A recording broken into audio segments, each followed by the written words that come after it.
So good afternoon, everyone. Welcome to our fifth and final Safety Culture and Climate webinar series. So my name is Tristan Casey. I'm a Principal Advisor with the Leadership and Culture team.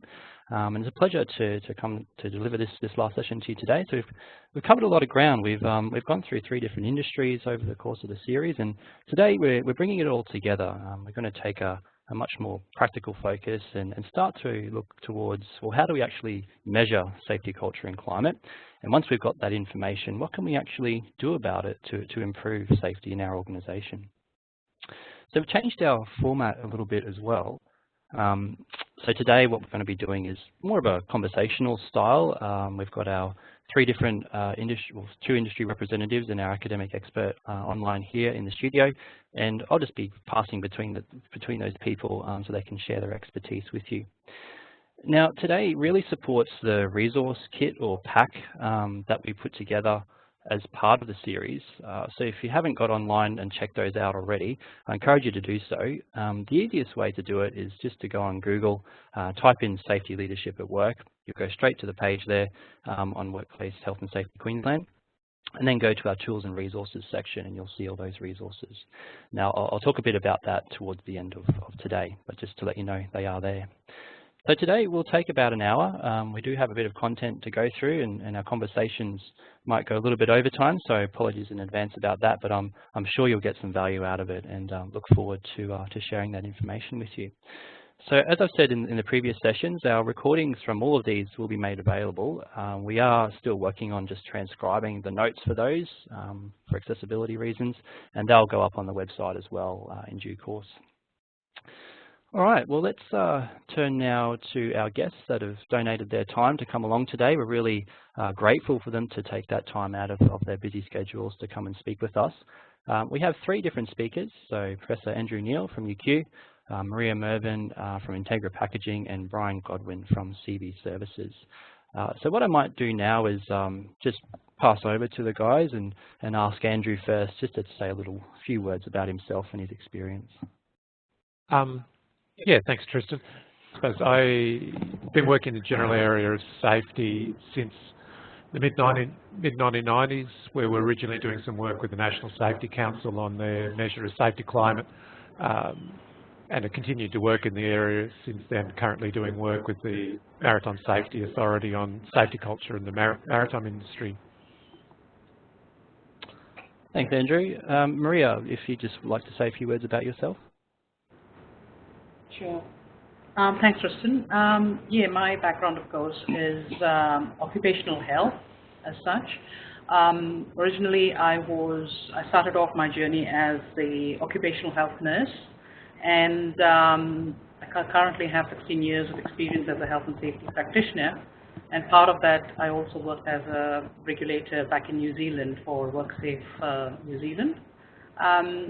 So with this background, of course, I've worked in various industries ranging from food manufacturing, processing, chemical industries and engineering, and of course manufacturing currently.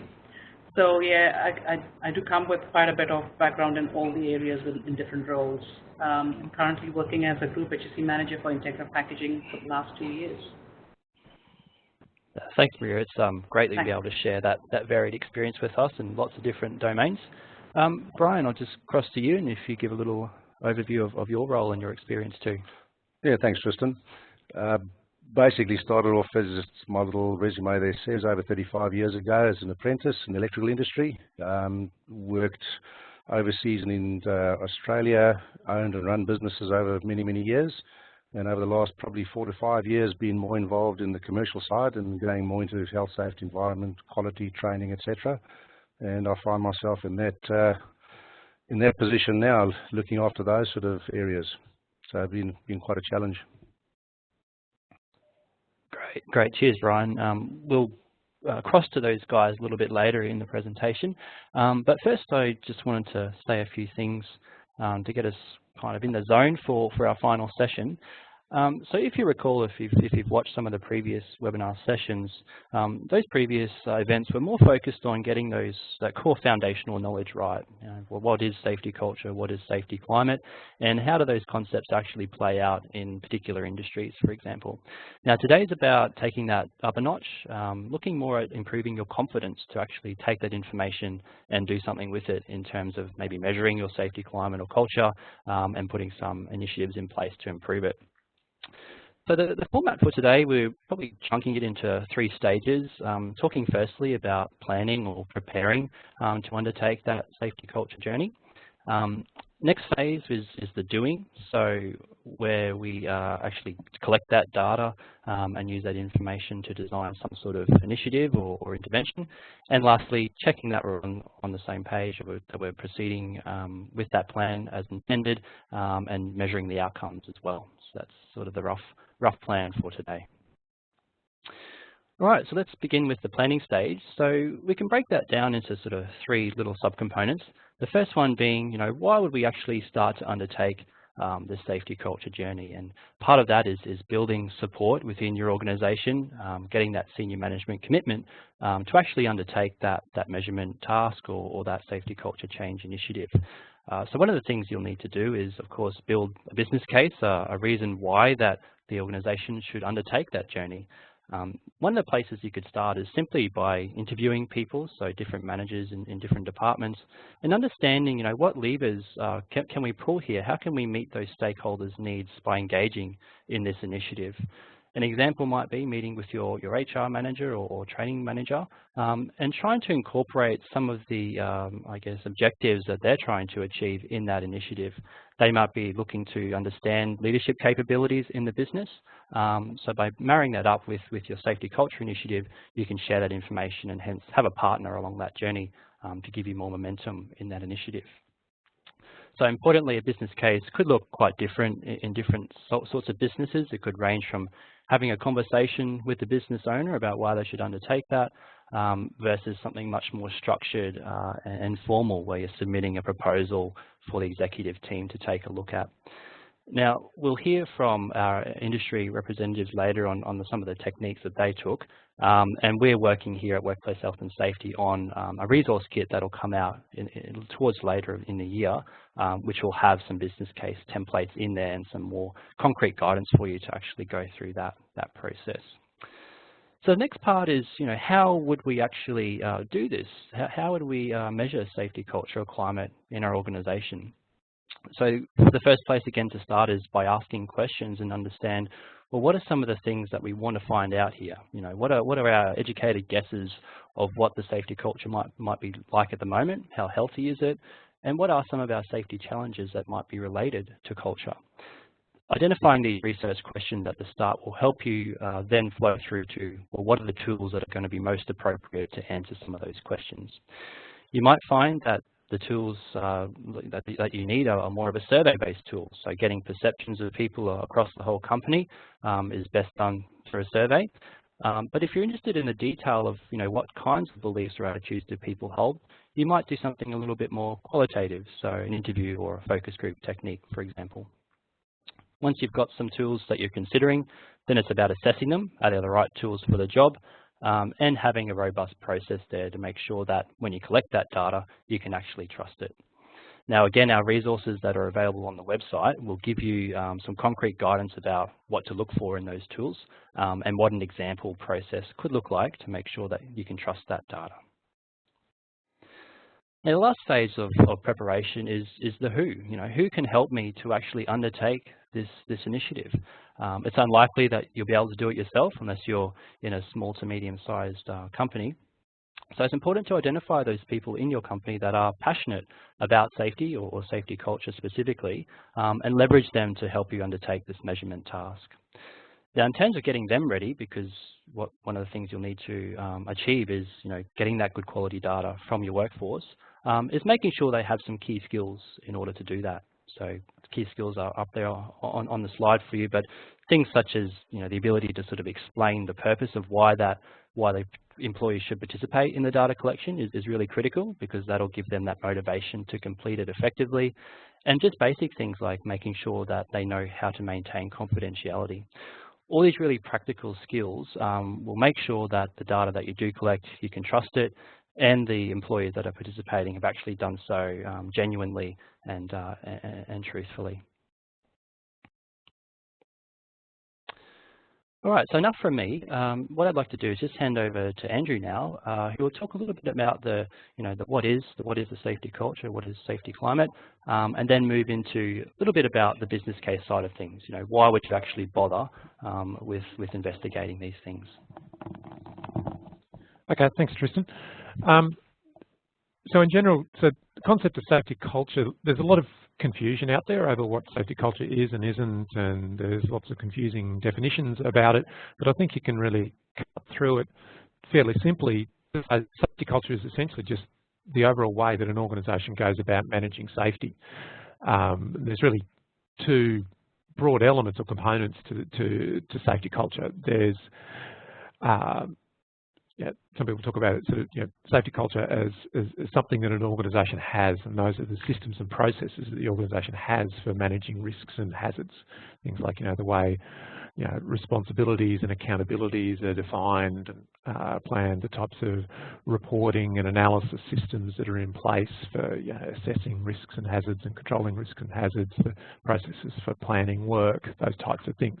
So that's really the stuff that's sitting within the safety management system. The other component of safety culture is really the people component of the organisation. And so some people say, this is something that safety culture is something that an organisation is rather than an organisation has.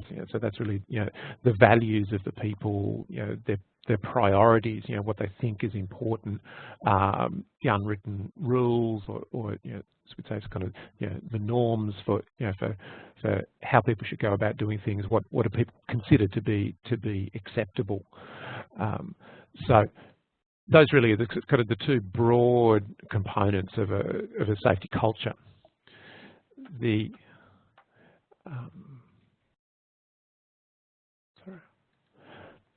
other thing you hear people talking about a lot about is safety climate. Safety climate is something a little bit more specific than safety culture. I mean, in a way, you can think of safety climate as an aspect of sort of this broader safety culture, and so measures of safety climate really focus on the perceptions of staff, employees, regarding policies, practice and procedures relating to safety.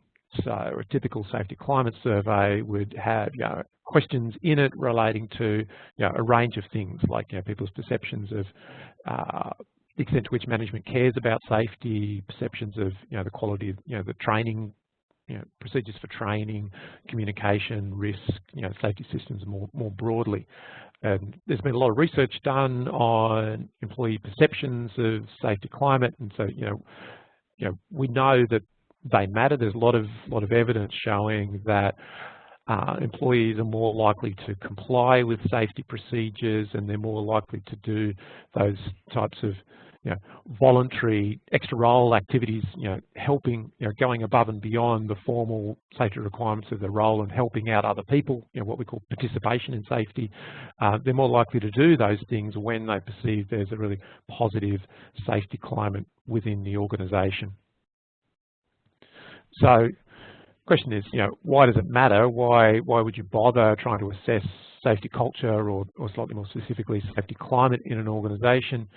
So the answer, there's a number of different answers to that, but probably the one that works, I've found works in industry, in lots of different industries, is really the safety plateau argument. You see across a wide range of different industries, when you look at accident and incident statistics over time, you see the same general trend of accident incidents going down, but most industries are finding that they're reaching a plateau in terms of what they can achieve, and it's getting harder and harder to achieve further improvements in accident and injury rates. And so the figure we got up there shows accident rates in the aviation industry. You see similar patterns elsewhere. And so it's been the experience in industries that you can get reasonably large gains in accident and injury rates early on due to improvements in machinery and equipment. And that's all pretty much been done now. aviation industry got fairly substantial further gains due to improvements in their policies and procedures for managing safety. But as they move along that curve, it gets harder and harder to get further improvements in safety, and that's why there's this focus really on people and culture as the thing that's going to leverage future gains. Thanks, Andrew. I mean, one of the things that's we're starting to see is association of safety with probably more general organisational outcomes, and the basic conclusion that good safety is good for business. So at that very high level, there's obviously a clear, compelling case for businesses to invest in culture and leadership because they do get that spillover effect in other domains. Maria, now I understand that you're sort of undertaking your safety culture journey at Integra Packaging. And you've got some really practical advice there around securing support and getting that buy-in from the workforce. So if you wouldn't mind just giving us an overview of what you've experienced in your organisation, that'd be great. Sure, Tristan, thank you. Well, we are actually in kind of the early stages of this journey on culture, basically. I started off with this company close to 2 years. So one of the things when I was recruited was my GM and MD asked me, all right, we have this guy who wants to cut a rope that's going up, but he's improvising. He ties a knife with a stick and he tries to cut that off, and we lost this customer because of that reason. We need to change the culture here, Maria. We need to do something. And that got me actually started to think, all right, let me do a gap analysis and see what are the drops in the system before we really say, all right, culture is a problem. So that led me on to looking into all our information in terms of incident database, accidents, safety performance indicators, having a chat with people around and understanding what their perception and understanding is of safety in the company. And going through all that information, I came across one thing is some of them have this attitude, she'll be right attitude, or, it doesn't bother, I do my job and I go. So put all this information together and I designed a safety culture business case. And I presented that in front of the senior management team, comprising, of course, of the managing director and the general manager. And part of that was, part of that presentation, what we went through was the safety culture ladder, as you can see here. And they had a look at it, and probably they read it as we went along, but then they couldn't understand what's about this. I said, see, this is a ladder, and this is a safety culture ladder. And from all the information that I've gathered, I see that we are in the reactive phase. So we don't really have it all there, but we are in a journey right now.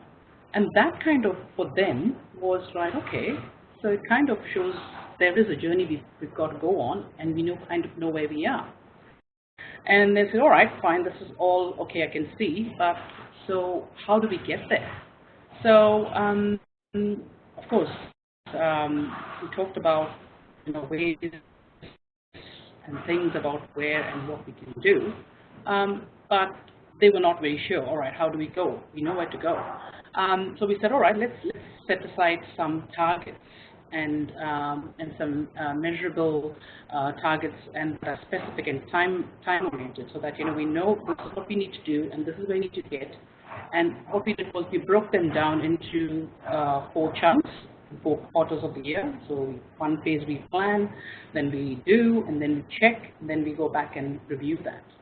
So we spread it across through the year, and we said what we're really going to do. And they were actually tangible measurements. So having a look at this, our MD and GM were quite impressed, and they could see that they have certain responsibilities and involvements and roles to play as well. And that was not easy in the start, but they had to think about it. We had a few discussions from there on, and they really took in and they bought it in. So yeah, that's basically how we went with that. Gibson? Thanks, Maria. I'm sure people appreciate the sort of nuts and bolts of how you've tackled that high-level task.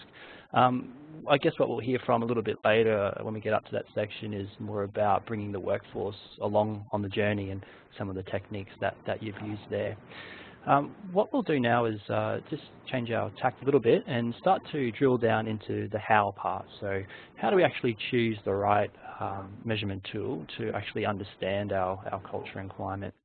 So just to talk a little bit more about that. So as I mentioned before, an important stage of getting ready to do this is talking to the right people, understanding, what's motivating them, what do they already know about safety, and what kind of questions or hypotheses do those people have that you can try and answer as part of your diagnostic. Now, this is really important because it'll help you evaluate those tools that you do find out there in your journeys, making sure that they have the right questions and they're getting the information that you need.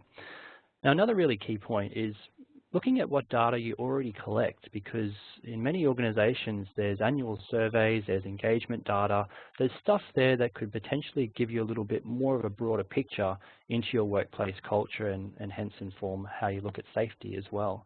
So doing that stock take of, what do we already have, how can we integrate the safety chunk into that, and then using that moving forward with your initiative is important.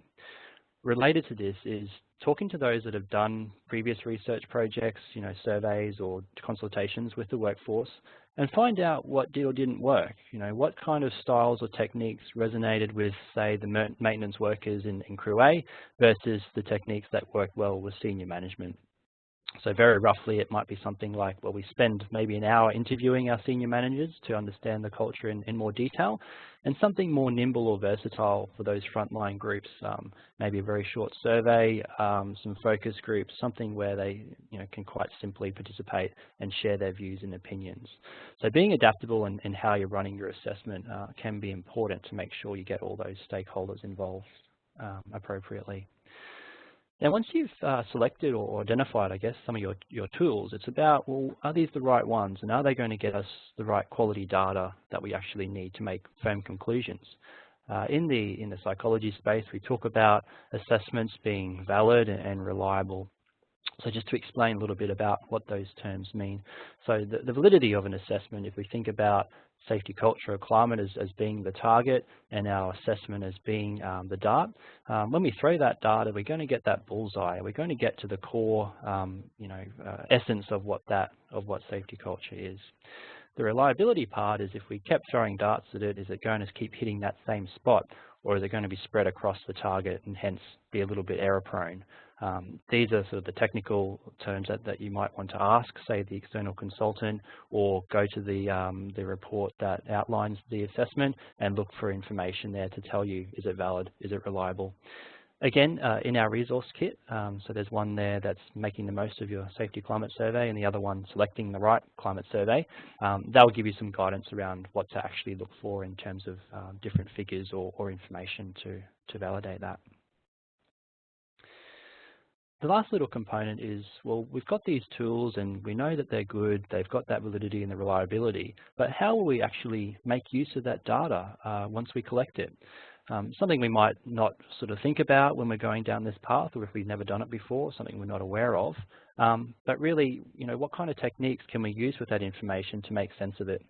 So at a very basic level, it could just be, will this tool actually permit us to rank order the different dimensions of safety culture and hence find out, where are our pain points and where are we doing well? Or will that tool include maybe some benchmarking data or some sort of threshold or cutoff score, which tells us, how healthy is that climate or culture? So doing some digging around that aspect can be very beneficial. Maybe even linking in with other companies that have previously run the survey, and you can compare data if they're open to that. Other things to think about, so practical issues like how long it is, how complex, and if the measure is copyrighted. These are all things you'll need to consider, particularly in light of the audience that's actually going to complete the assessment. So in previous roles, I've done a lot of these different surveys, and one of the clients that we had, a lot of the workforce had difficulty reading, so literacy was a challenge. What we decided to do was adapt that process, where we actually read out some of the questions to that group and enabled them to all participate. So thinking through those really practical questions will help you have a much more effective data collection and make sure that everyone can actually get involved and hence participate in the culture you're trying to achieve. So again, just to that was just to whet your appetite about different things to look for. I'd like to pass over to Andrew again, and just ask him to comment on, what should industry actually be looking for when they're evaluating those types of assessments to measure their culture and climate, and maybe a rough process or tips that industry should follow to make sure the data they can actually trust and take something away from. Okay, thanks, Tristan. So in terms of what people should be looking for in safety culture and climate assessments, I think the points that Tristan made are really, really important. I think reliability and validity are kind of your two starting points. Like there's no point doing a survey if the measure's rubbish. So reliability, sort of another way of explaining what reliability is, it's really all about, the accuracy of the measurement. Whenever you try to measure anything, like you get a ruler out and measure a physical quantity, like how long something is, or you try to weigh it, there's always measurement error associated with that. When you administer a survey and start asking people about, kind of what's in their heads, then, you got, measurement error is a real issue here. You ask, you administer a survey on 2 different occasions and you can get slightly different results depending on, what somebody had for breakfast in the morning, how they're feeling at the time. They can give you a slightly different answer. So it's important that your measure is designed well in order to maximise the reliability, the accuracy of that measurement. Validity is really a question of, is it measuring the right thing? So you could have something that's highly reliable, it's accurate in terms of its measurement, but it's off target, it's not actually measuring what you think it's measuring. And so there are lots, if you look out there, there's lots of different safety climate and safety culture surveys out there in the marketplace, but a lot of them have not been comprehensively validated. And so I think that's really one of the critical questions you need to ask your provider. What's the evidence for the reliability of this measure? What's the evidence for the validity of this measure? You don't want to choose a measure that somebody's just, made up a whole set of questions, put them in a survey and called a survey of safety culture or safety climate. The other point that Tristan raised that I think is really important is the issue of benchmarking. So if you administer a survey, safety climate, so it's measuring things like perceptions of management values, commitment, communication, those types of things. So you'll come back with a set of scores on scales, like that they represent different dimensions. So you might get a score of 4 out of 5 or 4.3 out of 5, and the question is, what does that actually mean? Is that good? Is that bad? How do you know how do you interpret the score that you get back? And that's where benchmarking becomes important. So if you know that other organisations, sort of in similar industries, you're performing, above the mean or below the mean relative to other, to other organisations, then that helps you to interpret whether your scores are high or they're low. And similarly, comparing across different units or groups within the organisation can allow you to identify, okay, so in which parts of this business unit or this work process are we getting high scores, which parts are we getting low scores? So it's really in terms of those comparisons that's where you get the most useful information rather than just the raw number itself.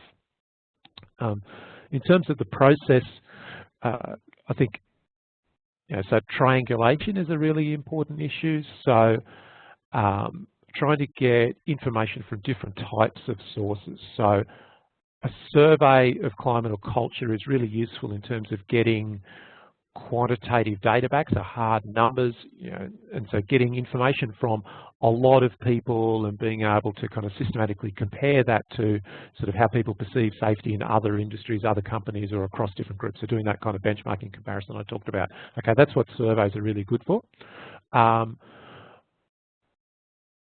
Qualitative data, so going and running focus groups and interviewing, I think is really important to do as well, because that then helps you to interpret the survey results. It gives you kind of the richness, the understanding that you wouldn't get just from the numbers themselves.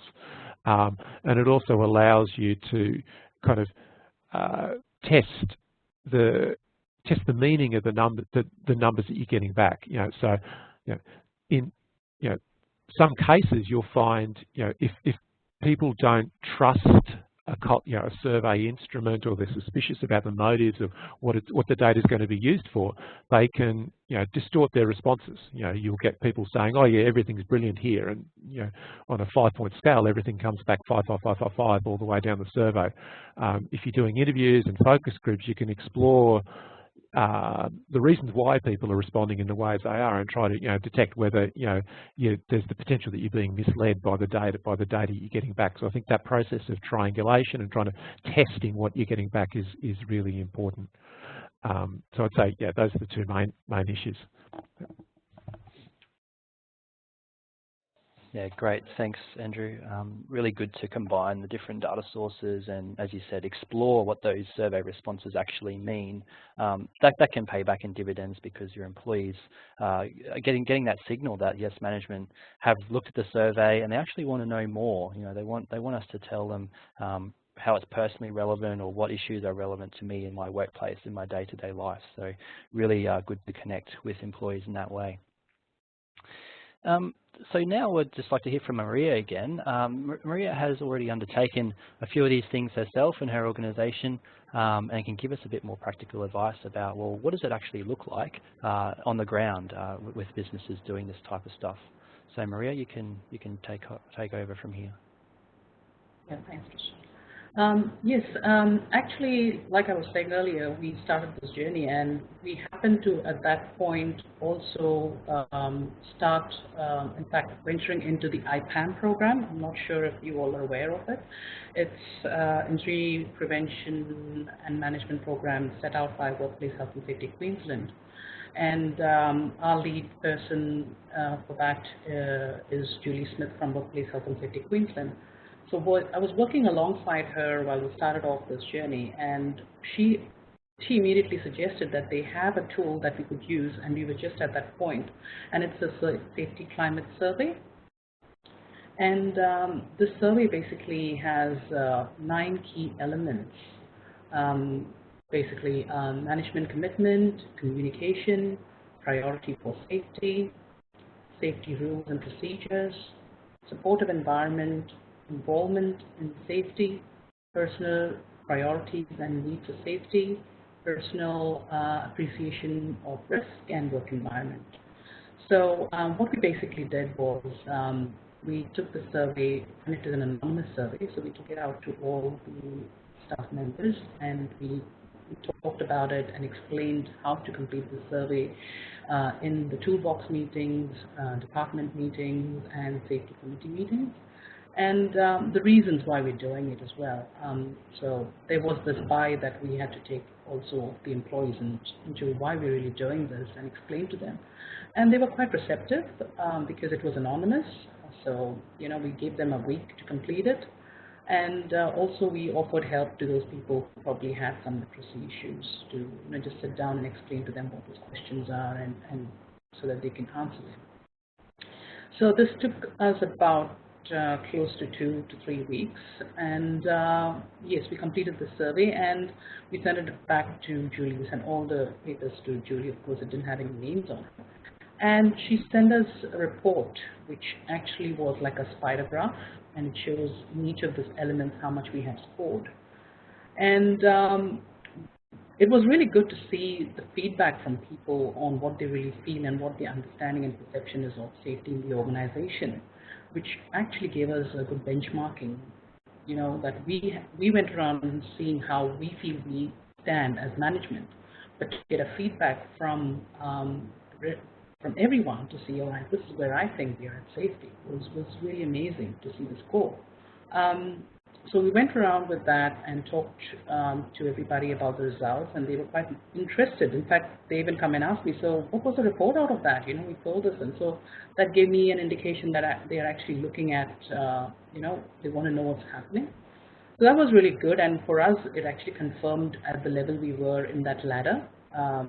It was reactive. So apart from this, we also looked at our indicators in terms of KPIs, and we changed that into positive performance indicators, which was also part of the IPAM program. So that was really very useful, and I found that it was tangible and you could really see and say what it is. And we are looking forward to doing another survey in the end of this year just to see how well we have performed since the first one. So yes, that's basically how we measured our safety culture. And the steps that we took to change this culture basically in the organization were a few things. To start off with, we wanted to make it very personal for the employees, and we showed them some videos, which again, thanks to Workplace Health and Safety Queensland, some of those videos where people went to work and real normal people went to work one day and probably were injured, or some of the stories, they did not make it, they didn't go back home. And we kind of talked about these stories as a safety share for each of our meetings and forums, and we wanted to make it personal. We started off with this, and then we asked every person in the company to give us a snapshot of what they felt, the reasons why they go back home, why they want to be safe, what are they going back to, who are they going back to. Just give us a snapshot of that, as simple as that. So, and this was a task each of us in the management team took on board.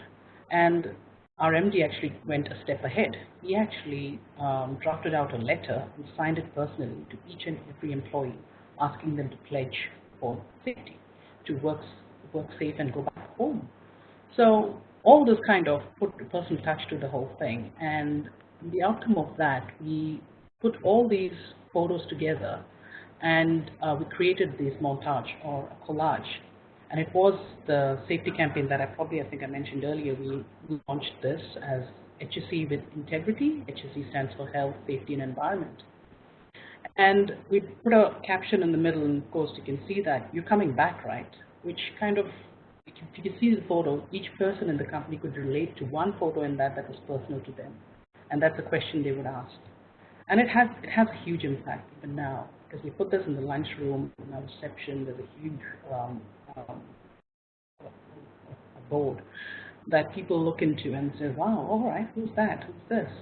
And people are like really proud to say, oh, that's my daughter, that's my son, that's what I go back to. There's a bit of pride in which people take to say, why they go back to. So that's really cool. And since we have actually started these things with the IPAM and having a new HSE plan and working through as we went along, we could actually see some changes coming through with the team. People started to speak up. They are reporting hazards, which was not before. It was very reactive. There's a few little things coming up that we're seeing changes which wasn't there before. Like if probably the MD would go out into the plant, he may not have had his high-vis. Now we could go, one of the boys would come across and say, Roger, you don't have your high-vis on. So that's kind of broken for us, that's broken a barrier, that he's able to come and tell the MD, you haven't got your high-vis, please put it on. So I think that was huge for us.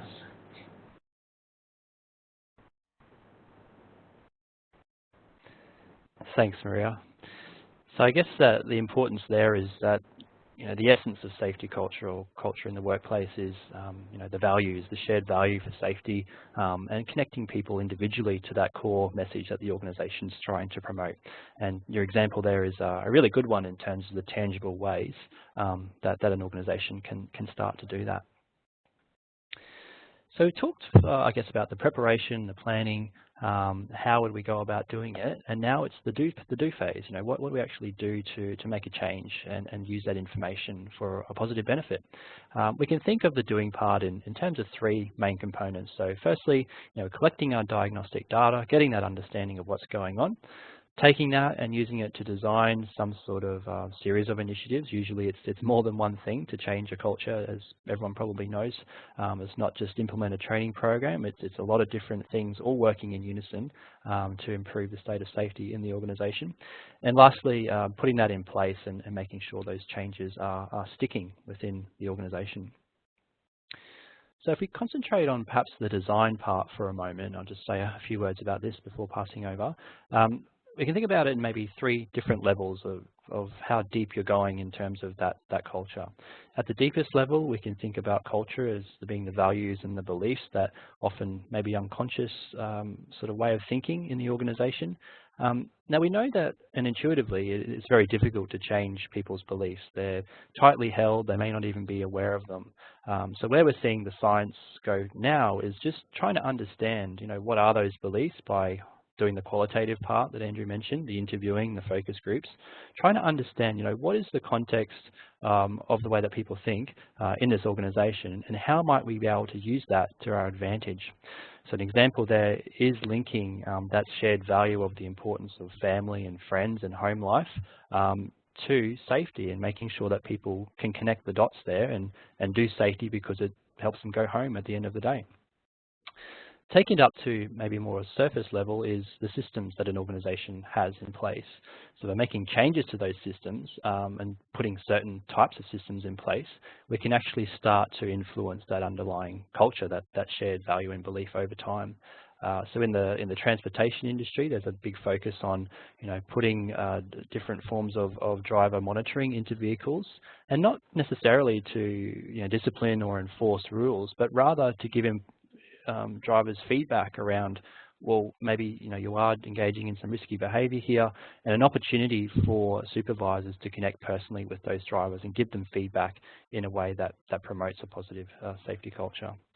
At the highest level, we can talk about behaviour and thinking about, well, as leaders, what sort of changes can we make to the style of our leadership, or the things that we notice and recognise or even ignore to start to build that safety culture, so that the way the supervisor interacts with a subordinate or a worker about safety, and making sure that those communications happen often and are genuine, are some of the ways that we can start to make a difference. All right, so I'll pass over to Andrew again.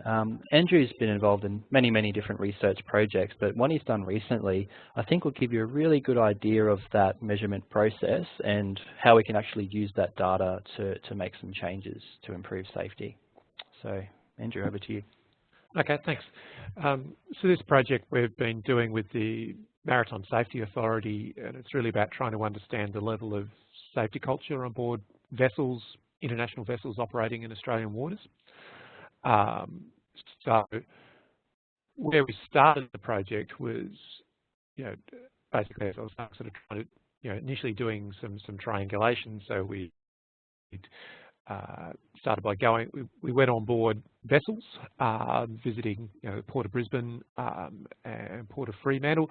We went on board with inspectors from the Maritime Safety Authority, and so what we asked the ship's captains basically to do an interview with the ship's captain to try to understand a little bit about safety culture and to survey their crew. And so we're using sort of a standard off-the-shelf measure of safety climate to do that. And that's really interesting in terms of process. So, and some of those issues that we were talking about before, because what we can see were very different results from the survey and the interview. So the survey data came back suggesting really high positive safety climate on board these ships. The interviews, when you talk to the captains about safety, so initially you get to, you ask, a little bit about, say, the priorities, what are the key priorities for the captain, trying to understand that. Well, they tell you, oh, safety is our highest priority. But then, when you probe that a little bit more deeply in terms of, okay, so what are the types of things that make it difficult for you to do your job? What are the, what are the challenges that you face? Then a whole lot of really interesting information started to come out about the commercial pressures that they're under. And you could clearly see a trade-off between the requirement for running to schedule and maintaining the schedule, and safety. So we got some really nice quotes from some of the captains about there's there really are situations where there's, it's really strong pressure, particularly in port where you've got a tight turnaround time. They have to get that ship loaded and unloaded really quickly, and crew are basically having to work beyond their standard duty hours. So you're seeing work rest schedules not being complied with. There's pressure on the crew to get the job done as quickly as they can, and a whole range of potential risks and hazards associated with that. And so and that was really interesting in terms of the discrepancy between the interview data and the survey data. And part of what was going on there was really the way we were going about trying to collect the survey data. The fact that we had gone on board those vessels, even though we're an external university research team, we'd gone on board the vessels with the inspectors from the regulator. And so the crew on board these vessels, particularly the ones where there was a particularly poor or dysfunctional safety culture, were scared. You could see wide-eyed, people, they're unsure about what this data is going to be used for. The fact that we tell them it's confidential, they're not identifiable, that didn't make any difference as far as they were concerned. And so they just told us what they thought the regulator wanted to hear. And so, I think that illustrates the importance of trying to think about, when you're doing a survey, communicating with people ahead of time, getting buy-in and getting understanding about how the data is going to be used, and being able to convince people and assure people that the data is not going to be misused. So what we've done since then in terms of trying to sort of survey-based measures of safety culture in this industry is so we've changed the way that we deliver the surveys. So we tried going through the companies rather than going on board vessels with inspectors. We found that didn't work because none of the companies basically, they didn't help very much in terms of actually getting access to data. So that didn't work. And instead, what we did was to deliver the surveys basically as crew are coming off ships. And they're going through, through the missions at the port. Basically, we had people sitting there handing out surveys to people as they're leaving the ships. And what we found, via that mechanism, we got a lot better quality data, and got really good data. So I think that kind of illustrates, a couple of things. I think it illustrates the importance of just trying to understand, there's different ways in which you could deliver a survey to staff in an organisation, and it's a matter of trying to find a delivery mechanism that's going to actually work in your context, and which is going to give you decent quality data back. In terms of the measures, the way we're trying to measure this kind of stuff. So the safety culture measure that we've recently developed is really based around this concept of what's called a maturity model of safety culture, which is essentially that ladder that Maria was talking about. So essentially the idea is you could think about there's different levels of maturity of safety culture. Down at the bottom end at the ladder, if you like, there's what we call a pathological safety culture, which is really a culture in which there's safety. The organisation doesn't care about safety. It's not effectively controlling, mitigating risks and hazards, and basically it's trying to sweep stuff under the carpet. So it's not compliant with the minimum legislative requirements. At the middle of the hierarchy or the ladder, there's what we call a bureaucratic safety culture, and this is probably what we see in industry most commonly. So it's a compliance-based approach to safety. So there's a legislative requirement to manage safety, to manage risks and hazards, to have safety management systems in place. So a lot of organisations take a bureaucratic approach to doing that, to meeting that legislative requirement. So it's basically having a safety management system that sits in a great big manual on the shelf, and you can show that, yes, you comply with the minimum requirement of legislation, but it's not actually used effectively. What we call a generative safety culture is what we are aspiring to, which is really safety is a core value of the organisation. It's really the way the organisation goes about doing its business. And so a generative safety culture isn't just based around compliance with rules and procedures. Instead, what they tend to have, an organisation with generative safety culture tends to have much more flexible procedures, possibly more generally written procedures rather than very prescriptive rules and procedures. and instead you see people given a lot more autonomy and flexibility to make decisions for themselves, and safety is something that they've internalized as a value. And so it's really, so people take safety into account when they're doing systematically, when they're doing their job, and they're accountable for what they do. To give you some sort of idea about how you can sort of measure that kind of thing in a survey or in an audit, you could use this as an auditing tool as well. So you can. So what we've done is to identify a range of different dimensions against which we assess maturity of safety culture. So what I've got here is, say, for example, investigation, reporting and analysis as one part of a safety management system. Any organisation has to have systems for doing this kind of stuff. So a pathological version of that is down in the red, down on the bottom of the scale. So something like, so incidents aren't reported, investigations only take place after serious accidents, and really it's about scapegoating. It's about trying to, the investigations focus on trying to find somebody to blame. The compliant version or the bureaucratic version is really around, so there's some system there for reporting incidents and accidents, but it's there because it's a compliance requirement, and it's not really used effectively. The reports aren't acted on, they're not necessarily taken seriously. The data isn't analysed systematically. The generative version, is the good one.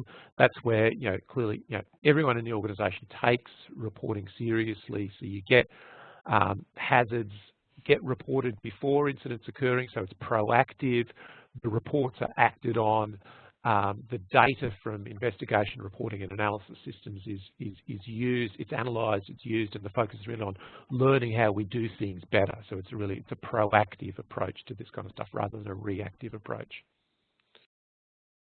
So in terms of the results, in terms of what we've found in the maritime industry, so when we survey the senior officers on board the ships, and basically we're asking them about the priorities, what are their key performance indicators, what are the operational priorities in the company, and then we survey the crew in terms of their perceptions of the safety culture. What we find is that operators where the captains on the vessels say the operators actually concerned with the welfare of the people in the organisation, then the crew on board those ships are reporting a more mature safety culture. When the captains on board the vessels are saying there's a strong focus on cost minimisation in the company, and it's all about maintaining the schedule, then the crew are telling us that there's a less mature safety culture on board the vessel. When the crew are saying there is a mature safety culture, then what you find is there's greater levels of what we call social and human capital. So that's really around sort of trust, support and engagement. So there's greater levels of mutual trust between management and employees. Management report that they trust their employees to do the right thing. Employees report that they trust management to look after their interests. There's a greater feelings of sort of mutual support, and employees are engaged in safety, and you see more positive outcomes. So people are complying. You get greater levels of compliance with safety procedures, greater levels of participation in safety activities. People doing those voluntary types of activities that enhance the safety of their workplace, even if it's not part of their formal role, and there's greater levels of mental health and well-being amongst the crew. When there's a less mature safety culture, generally what we see is poorer risk management. So crew report greater exposure to physical hazards. You see more problems with technology and resources. So the type of technology and equipment that people are using might not be fit for purpose. People don't always have access to the resources they need to do their jobs effectively. There's greater level of pressure, operational uncertainty and work pressure, high levels of work, high levels of workload, high levels of fatigue, and poorer situation awareness. And in turn, those tend to predict higher levels of violations of safety procedures, greater injury rates, and poorer mental health.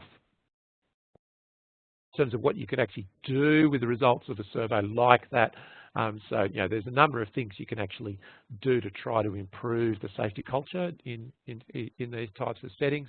So I've got some examples up here. So obviously you can look at trying to re-engineer those safety systems, so to make them more proactive. So looking at your safety management system and trying to shift that safety management system away from being reactive to being proactive. So that's all about trying to improve the quality of the data that's being collected, the way that data is being analysed, and using that data to identify and control risks and hazards before they emerge, rather than waiting for accidents and incidents to occur, and then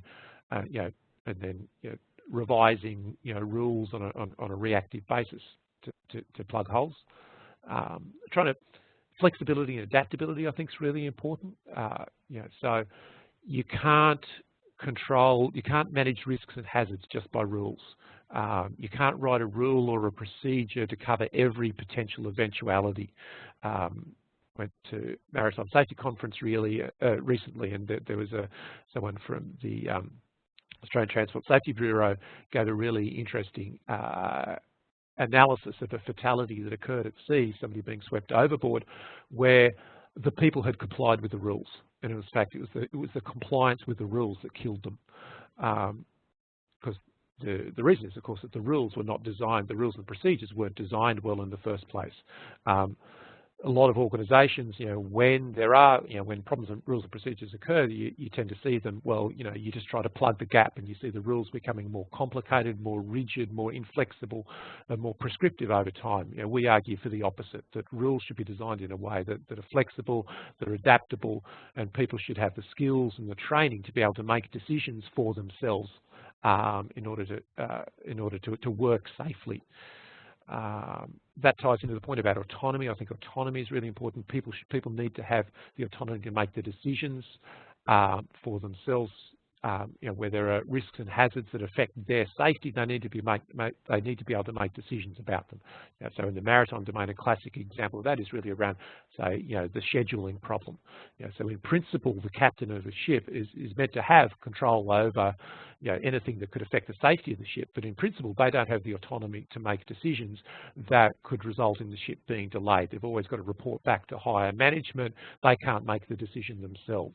I think in terms of managing risks and hazards, in that case, that's an example where the captain really needs to be given the autonomy to make that call himself or herself in order to protect the safety of the vessel.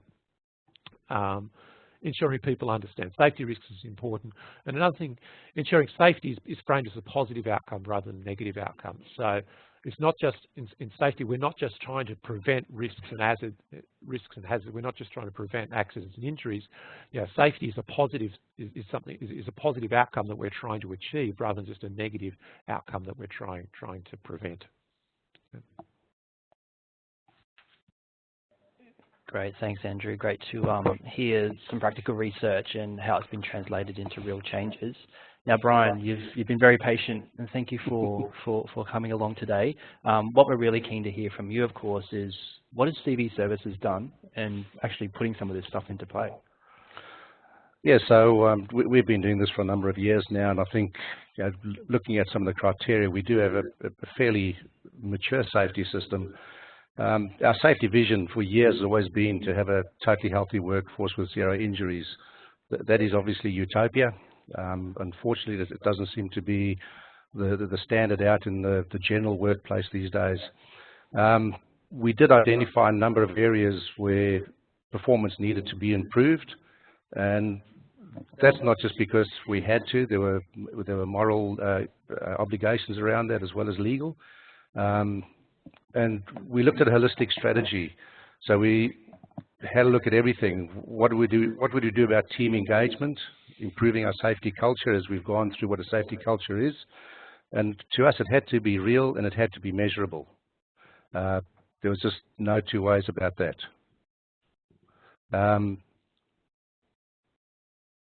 So with that, we've gone on to put programs in place that actually add value.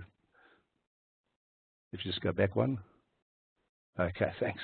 A lot of the time what we found, people generally won't do something unless they can see that the value is added to it. So we need to make sure that that's always there. What we looked at there, initially when we started this whole process, we went through to identify and get the basics right.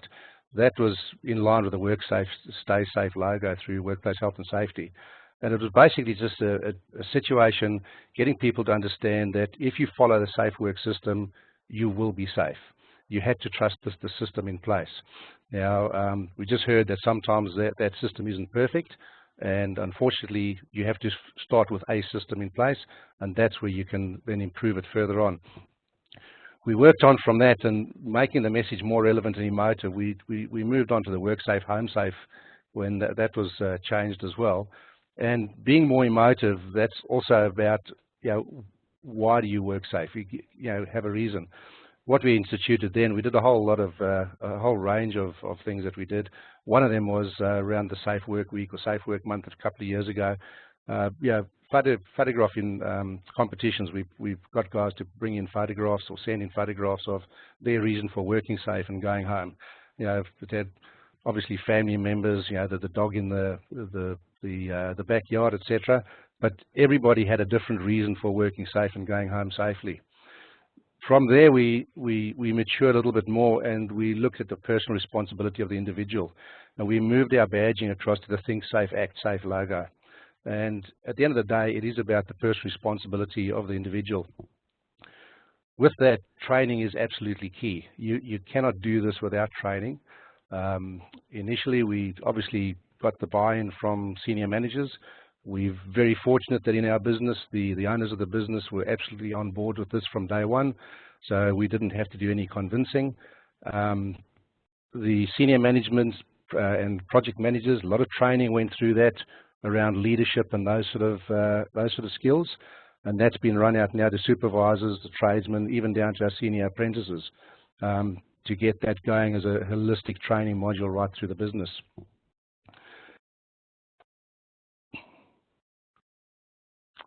Over and above that, we also integrated a wellness program within our business. So this was more now getting to the people, giving them something that they could see was real value. It started off with, we said we wanted to have a Stay Fit program, and we did a badging on it so that once again, people would recognize it and could move towards something. It started off with our Back Fit, Stay Fit program about 3 years ago. And this was a direct result of us having a look at manual handling injuries, not only within our workforce, but in industry as a whole. We called in the Spinal Institute of Australia and got their presenters to come in. Now, these are guys that have been through horrific accidents in the workplace. Every single one of our members or staff was at a meeting at some stage over a 2-month period and saw this presentation, which was really, really powerful. There was not one person that walked out of those thinking that there wasn't a message to be had. We moved on to that a little bit later with our Eat Fit, Stay Fit, which is all about nutrition. The age-old tradies breakfast of the V and a pie. Gave the guys a lot of tips. We came up with menu cards. There's a whole lot of range of things that we've done there as well. We're moving on. At the moment, we're going through the Think Fit, Stay Fit, which is more about mental well-being, and also the Be Fit, Stay Fit, which is our physical fitness.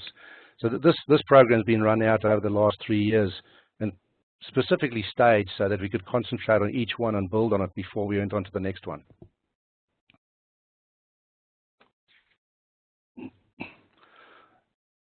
Probably one of the keys to the success of any of the programs we do is just consistent implementation. It is about the consistency. You can't just put something out there and expect people to do it and then not revisit. Traditionally, in the construction industry, a lot of lagging indicators are used. That's just the way they report. But we also saw that it was a lot more informative to get as many lead indicators as possible. So if we had a look at the items we've listed there, through the consultation process, we have a safety forum and team member feedback. That is consistent. That's right throughout the business, 365 days of the year. Our promotion and awareness is all about our Safe Work Week each year, which we do a lot of work there. We have internal badging, which we've gone through already. And we have monthly toolbox talks. Now, these are safety topics sent through from the HSE team every month. We look at that. We look at the percentage attendance of those. There are criteria that the general managers are expected to perform to. And we also see how many people are looking at the message and how well it's getting out there. On the innovation side, we've moved over onto online HSE inductions, which has made it a lot simpler and easier to deliver, and a lot more consistent. And also we've introduced a number of apps on our mobile phones that are our own in-house apps. So for example, we've got a safety observation app, which we probably get about 100 of those a month through all our project managers and supervisors, very simple to use. We have a hazard identification app, so any hazard can be sent through immediately via a phone. We also have an incident alert app, so if there is an incident, the alert comes through from the field. We now have our record is our CEO has reacted within 2.5 minutes of an incident.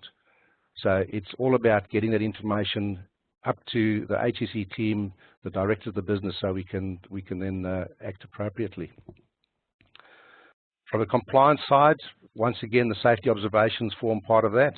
We also have safety and compliance assessments. Being a trade-orientated business, that's very, very important to our customers, as well as from our legal obligations. And we also have developed something we call our electrical safety and compliance manual. Virtually every electrical contracting business has all this information, but when you look at it, it's spread across safety, training, quality, etc. We've actually pulled that together into one manual, which transcends all those different areas. A very simple tool for our guys to use.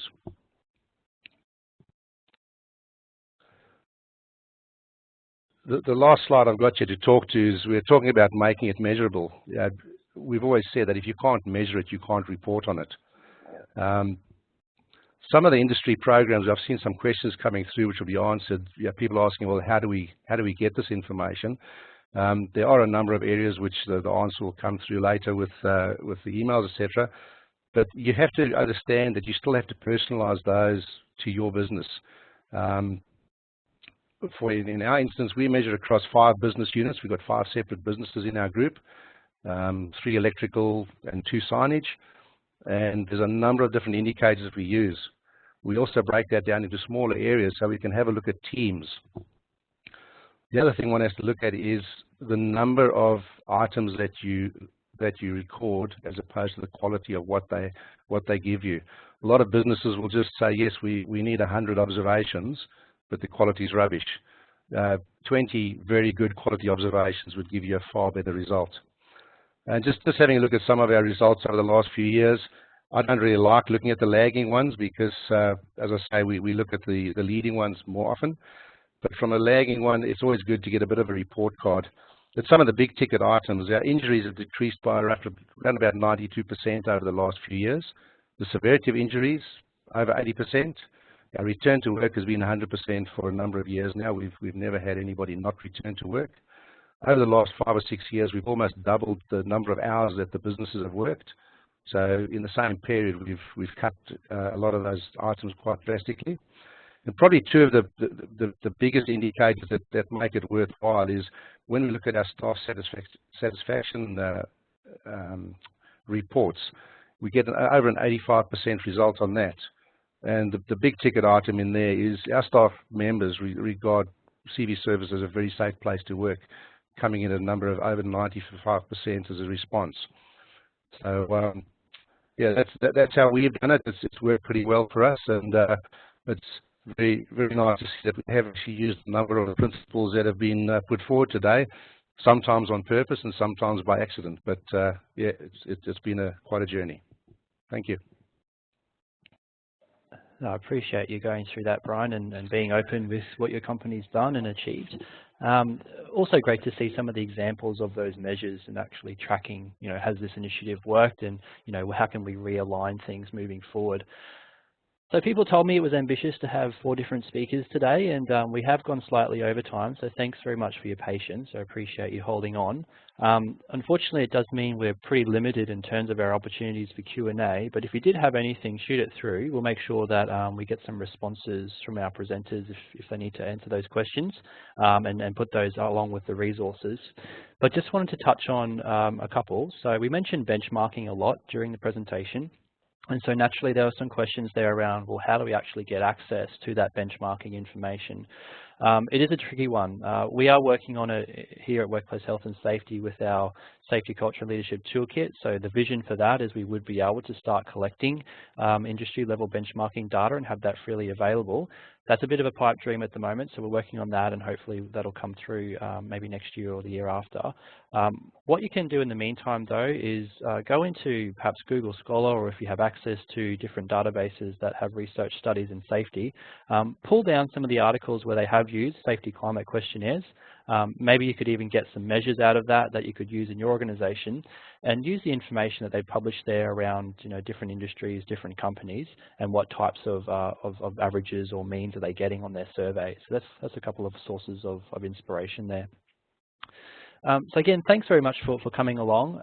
We will get to those questions that other people have submitted and post those online for you. Just to mention the resource pack, there's quite a few things that we've bundled up with this webinar series just to make sure you can apply what you've learned and start putting it into practice. So as I mentioned, we've got those recordings that'll go up quite soon. The Q&A will be out shortly as well. I guess to summarize some of the participants' achievements today, we've developed some case studies too. So what Brian went through and also what Maria's described, you'll be able to download a really detailed overview of what they achieved and how they did it for future reference.